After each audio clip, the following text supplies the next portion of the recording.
నమస్తే, welcome to I news. Party మారిన 10 మంది ఎమ్మెల్యేలు పార్టీ మారినట్టేనా, లేదంటే అదే పార్టీలో ఉన్నారా, కాంగ్రెస్ పార్టీలో ఉన్నారా, బీఆర్ఎస్ పార్టీలో ఉన్నారా? ఒకవేళ కాంగ్రెస్ పార్టీలోకి మారితే పార్టీ మారినందుకు పార్టీ ఫిరాయింపుల చట్టం కింద వాళ్ళపైన అనర్హత వేటు వేయాల్సినటువంటి అవసరం ఉంది. సో ఈ అంశం గత సంవత్సర కాలం నుంచి తెలంగాణ రాజకీయాల్ని నిజానికి షేక్ చేస్తుందని చెప్పాలి. దాంట్లో ఒక ముగ్గురు పైన ఖచ్చితమైనటువంటి వేటు పడబోతోంది. దానో నాగేందర్, కడియం శ్రీహరి, తెల్లం వెంకట్రావుల పైన వీళ్ళు అధికారికంగా, అంటే దానో నాగేందర్ ఒకవైపు టీఆర్ఎస్ పార్టీ బీఫామ్ మీద ఖైరతాబాద్ నియోజకవర్గం నుంచి ఎమ్మెల్యేగా గెలిచి ఆ తర్వాత సికింద్రాబాద్ ఎంపీగా పోటీ చేశారు కాంగ్రెస్ పార్టీ బీఫామ్ పైన. ఇది అధికారికంగా కాంగ్రెస్ పార్టీ బీఫామ్ పైన పోటీ చేశారు, పార్టీ మారడానికి ఒక ఉదాహరణ.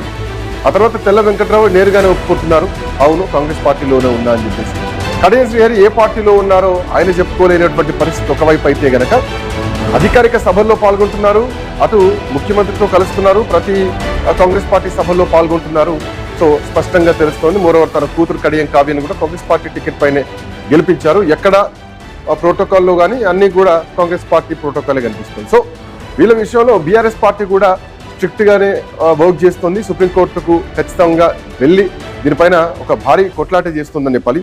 సో ఇట్లా నేపథ్యంలో ఎమ్మెల్యేల భవిష్యత్ ఏంటి, ఆ తర్వాత ఏం జరగబోతోంది, స్పీకర్ ఎట్లాంటి నిర్ణయం తీసుకోబోతున్నారు, సుప్రీంకోర్టు అక్టోబర్ 31 3 నెలల లోపు ఏదో ఒక నిర్ణయం తీసుకోండి అని సూచనప్రాయంగా చెప్పింది, ఒక సూచన చెప్పడం జరిగింది. కానీ వేటు వేయమని చెప్పి మాత్రం సుప్రీంకోర్టు ఎక్కడ చెప్పలేదు. ఇట్లాంటి నేపథ్యంలో ధన్కడ్ కామెంట్స్ ని గడ్డం ప్రసాద్ స్పీకర్ ఒక సందర్భంలో గుర్తు చేశారు.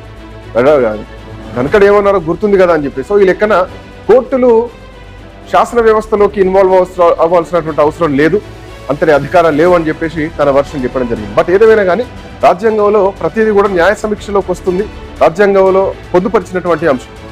సో ఇప్పుడు సుప్రీంకోర్టు 3 నెలల తర్వాత ఏ నిర్ణయం తీసుకుంటుందన్న అంశం అట్లా ఉంటే కనుక ఈ ఎమ్మెల్యేల పరిస్థితి ఏమిటి అన్న దాంట్లో సో ఒక సమాచారం ఏంటంటే, ఎమ్మెల్యే పోచారం శ్రీనివాస్ ఇంట్లో రహస్య భేటీ అయ్యారు ఈ 10 మంది ఎమ్మెల్యేలు అన్నది ఒక బీఆర్ఎస్ పార్టీ కానీ అటు కాంగ్రెస్ పార్టీ నుంచి కానీ లీక్లు వస్తున్నాయి. సో రహస్య భేటీ జరిగింది పోచారం శ్రీనివాస్ ఇంట్లో. సో ఇట్లాంటి నేపథ్యంలో ఏం జరిగింది, భవిష్యత్ కార్యాచరణ పైన ఎట్లాంటి నిర్ణయాలు తీసుకోవాలి, న్యాయ సలహాలు తీసుకునే ముందుకెళ్ళాలి అన్నది వాళ్ళు నిర్ణయించుకున్నట్టుగా తెలుస్తోంది. బట్ ఏదేమైనా కానీ ఈ 10 మంది ఎమ్మెల్యేల పైన ఒకవేళ వేటు పడితే నెక్స్ట్ ఎన్నికలు రాబోతున్నాయా, స్పీకర్ అంత నిర్ణయం తీసుకుంటారా, ఇప్పటికిప్పుడు నిర్ణయం తీసుకుంటారా, ఎన్నికల వరకు వెయిట్ చేసి అప్పుడు నిర్ణయం తీసుకుంటారా అన్నది మాత్రం ఒక సస్పెన్స్ ఇప్పటికీ కొనసాగుతోంది. బట్ ఏదేమైనా కానీ న్యాయ సలహాలు తీసుకొని ముందుకెళ్ళాలి అన్నటువంటి ఉద్దేశంతో ఈ 10 మంది ఎమ్మెల్యేలు ఉన్నట్టుగా తెలుస్తోంది. మోరోవర్ అటు కొంతమంది ముకుల్ రోహిత్గి కానీ అభిషేక్ మను సింఘ్విని కానీ కలిసి వాళ్ళ సలహాలు తీసుకునే ముందుకెళ్లాలన్నటువంటి ఉద్దేశంలో ఈ 10 మంది ఎమ్మెల్యేల రహస్య భేటీ జరిగింది తెలుస్తోంది. చూద్దాం దీనిపైన అంటే ఎట్లా ఉండబోతోంది, స్పీకర్ నిర్ణయం ఎట్లా ఉండబోతోంది, ఎమ్మెల్యేల తదుపరి పరిస్థితి ఏమిటి.